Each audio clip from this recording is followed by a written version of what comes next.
Hey y'all, welcome back to my table of three. Today I am just sitting in my kitchen getting ready to do some food preservation. The garden is in full thrive. I'm sure it is for many of you as well.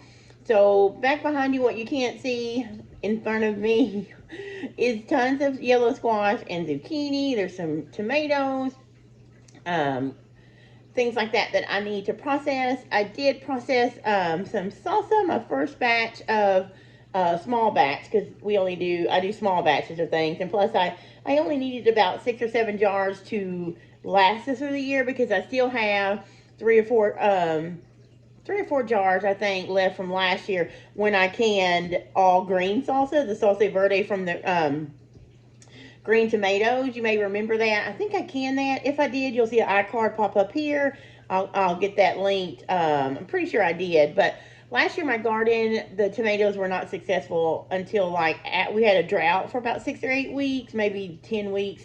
But it was really dry. And so they didn't do well. They had little tomatoes, but then the hornworms came. And so, long story short, all I got was green tomatoes. This year, everything's looking excellent out there. No drought so far, no hornworms. So, hoping for lots of red tomatoes. However, I did go ahead and buy some from a Mennonite store and got my salsa for the year. So now we're set for salsa for the year. I still need to get, hopefully I'll be able to can spaghetti sauce and barbecue sauce, low sugar barbecue sauce for the year as well. But today I am going to be working on preserving zucchini and yellow squash, because I have tons of this. I'm picking tons of this every day. You know how that is if you have zucchini plants. Soon you'll have so much you're trying to figure out what to do with it. Well, I am slicing and blanching and freezing some of mine for frying later. And also we've been eating some a lot. But today I'm going to show you, because of all this food preservation that I got going on, and because it's summertime, you know how your freezer starts to fill up, right? Well, so in order to make room for my freezer and to make sure that I have more shelf-stable food, so I'm not depending, a lot on the freezer too much. I mean, of course, I'm going to have vegetables in the freezer, but we had a tornado a few days ago, and I'll talk more about that later. But anyway, I had 5 chickens in the freezer that I needed to process, and so I took those 5 chickens and I cooked them, and I'm going to show you. I got some clips. I didn't record. I recorded the clips as I've done this the last few days, but I did end up making about 11 quarts of chicken soup from this ball canning book here, and I'll link it below. It's on page 406 if you're interested and you have this book.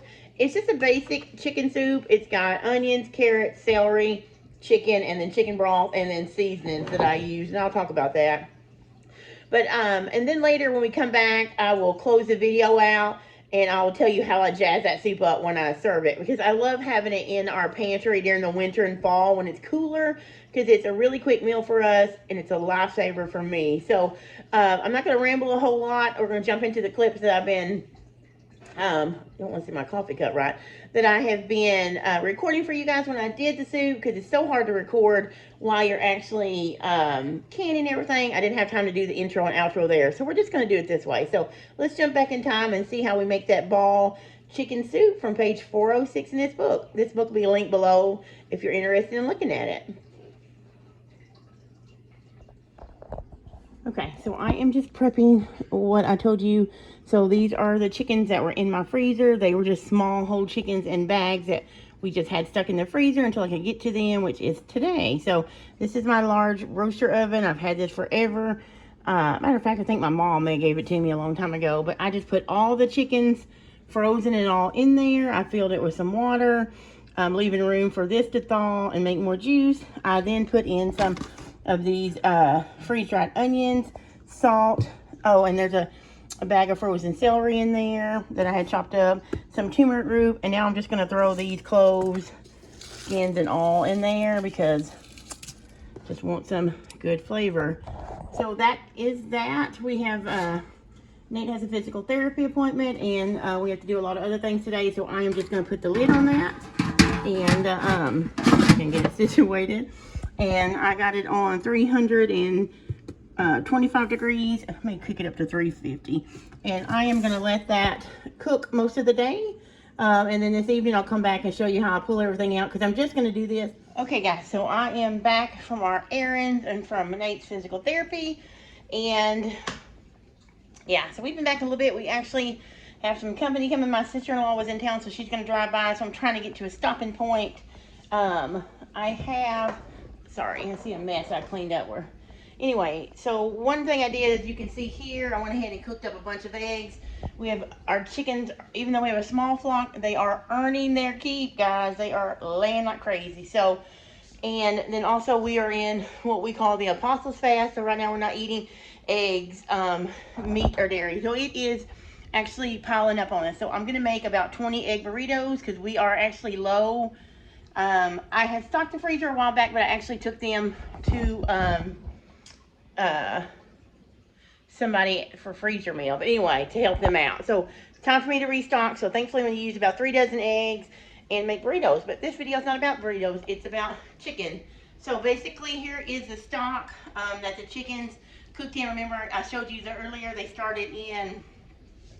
started frozen, and I just poured water over them, some celery, some dehydrated or freeze-dried onion actually, and garlic, cloves, salt, pepper, I believe. And so this is not going to be enough broth probably, because I'm going to do a double batch of this chicken soup from the Bog Cannon book. So I probably will have to add some of my own canned broth, but we'll see. Right now I'm letting this cool, and I'm going to strain it, and then I'm going to let the fat come to the top overnight in the refrigerator, because I'm going to be done for tonight since she's coming. Actually with this, because I got to strain the fat from it. Where have you guys ever used a fat strainer? I know that I have seen other YouTubers use it. I know I have seen Becky at Acre Homestead use it, and maybe Jamarel. I don't know, but I know Becky at Acre Homestead has used one, and I want one so bad, and I've looked everywhere. I guess I'm going to go to Amazon. But I was hoping to find one locally, but I checked at Walmart, all the aisles today.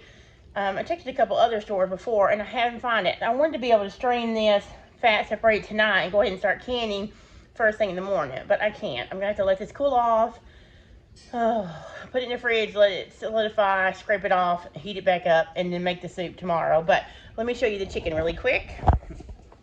So here is all of the chickens. This, I counted, was about 5 chickens, 5 whole chickens. So they are completely cooked through. You can see how they are basically falling off the bone. Here's some bones. So later when this cools and my company leaves, I'm going to wash my hands really good and maybe get gloves. I don't know, probably gloves, so I don't have to get my hands really dirty. And pick all this meat off the bones, separate the white and the dark meat, and then measure out the meat that I need for the double batch of chicken soup tomorrow, and go from there. So that is where I'm at today. Let's see. It's 4:50, so I think I'm about to sit down and have a afternoon cup of coffee and wait for my company and rest a bit. Yeah, so I will see you in the morning when we come back together and get started on the chicken soup that we're canning up for the winter. So be back soon.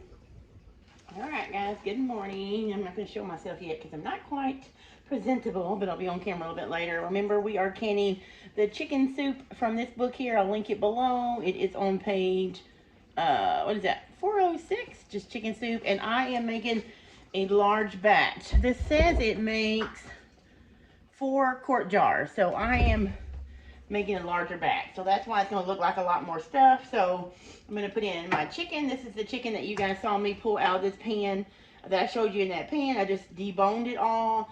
This is not all of it. This is just the 6 cups that I need for my big batch of soup. I'm going to put it into the broth. I also I strained it really well last night, and put it in a big pot and put it in the refrigerator so that the fat all came to the top and solidified, and I was able to pull it off. So there'll still be a little bit of fat in there, which is fine because that's flavor, but you don't want a big fat cap on the top of your jars in the pantry. So, but it's still really good for you there. So there's the chicken. Let me set it over here. And then this is chopped celery that I chopped up. And I saved you guys some boring time watching me chop. I didn't think you wanted to do that. So there's my celery. And then these are carrots that I cut up. The recipe calls for 1.5 cups of carrots, 1.5 cups of celery, and 3 cups of chicken. But I am, of course, making a multiple batches because I want more than 4 quarts, and I had a lot more chicken and stuff. So there it is. And one thing I forgot to do is grab some onions, so let me do that. I don't really think I have quite enough onions that the recipe called for, so I'm just going to use what I have.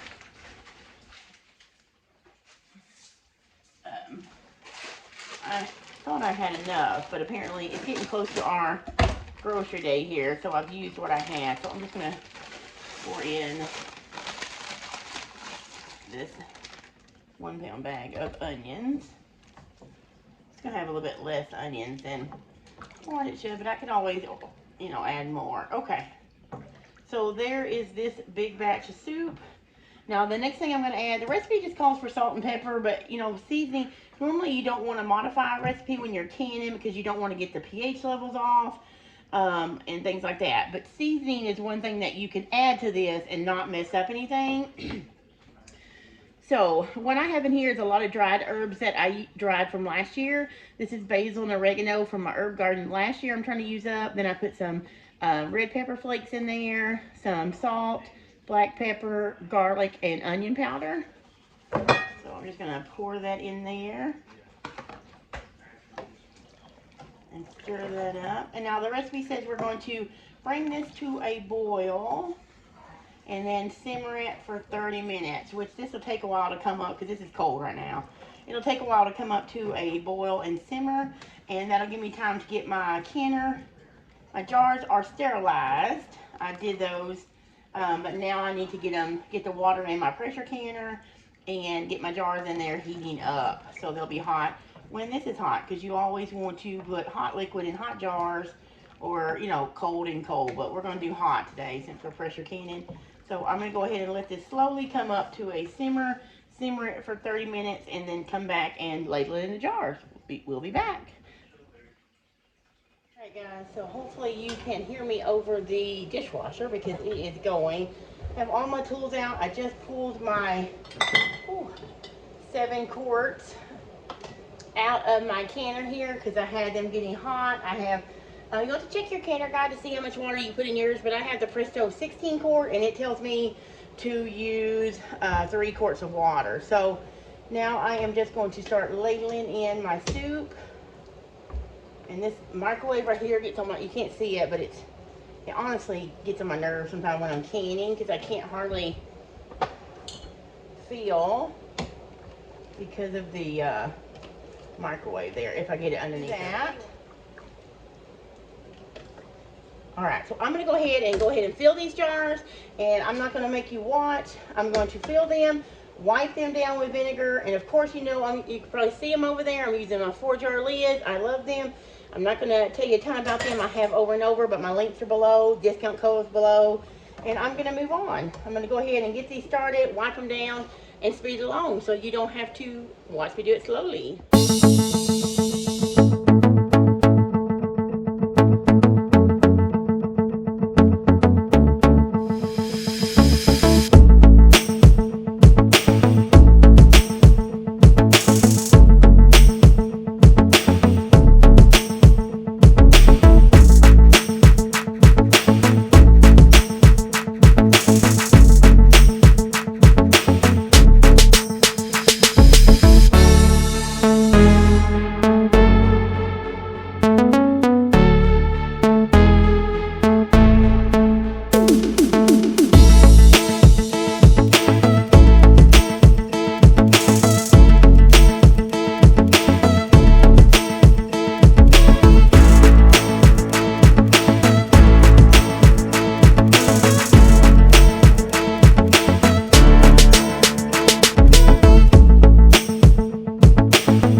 And I'm going to bring it up to a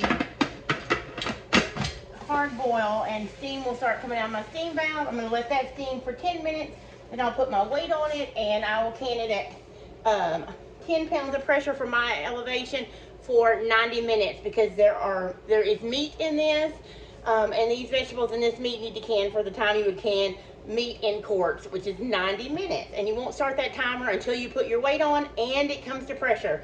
So I'm going to do all that off camera, and then I'll come back and let it, because once it cans for 90 minutes, I have a lot of other stuff to do, so I'm going to do that off camera. And when it gets ready, when it cools completely down, I'll bring it back and show you pulling them out. I still have a good amount of soup, so I'm probably going to do some more pints later. So we'll see.